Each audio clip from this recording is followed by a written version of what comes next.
What is the smallest thing in the universe? Well, the atom is commonly known as the smallest thing, but even that can be broken up into smaller parts, such as protons and neutrons. But the real question is, what are those made of?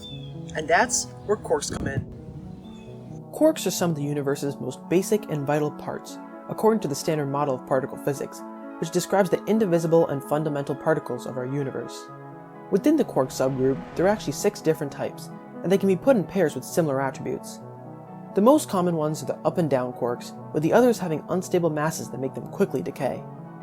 A quark's most defining properties include its spin, charge, and color. Now, when I say color, I don't mean color in the same way this apple is red or this leaf is green. Rather, we use color as just a term to describe a property of quarks, the same way we say charge to describe the electromagnetic force.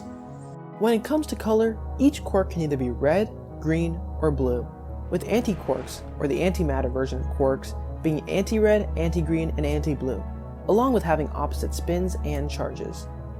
And this is important because when quarks come together to form composite particles, called hadrons, a phenomenon called color confinement occurs, which states that all the quark's colors in the particle should cancel out and form white.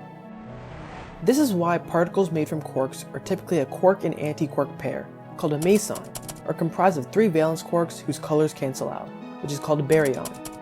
Valence quarks are the ones who don't have an antimatter version to cancel them out, as in baryons, countless quark and antiquark pairs are created and destroyed all the time from the sea of energy within the particle.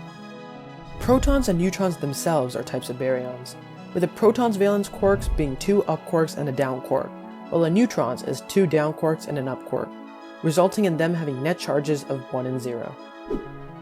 If this was the end of the story, however, our universe would just be a collection of unconnected particles, not forming anything.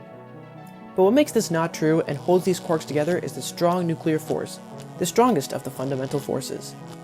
And this force is carried by a particle called a gluon, of which carry their own colored charge and of different types. It is because of this that we can never truly see a quark by itself, as if 2 quarks are pulled apart, eventually enough energy will be put in to create a new pair of quarks. But this doesn't mean it is impossible for us to detect and truly understand quarks, as through machines like particle accelerators, we are learning more about quarks and the strong nuclear force every day. Learning more about this force can allow us to harness it to fuel our civilization, just like we harnessed electricity hundreds of years ago, except now with a force with unfathomable potential. And learning more about the building blocks of the universe can help us gain powerful insight to many phenomena that have evaded humanity for centuries. We still have a long way to go, however. Yet with each breakthrough, each accomplishment, we're one step closer to unlocking the secrets of our universe. And once we do that, the sky's the limit.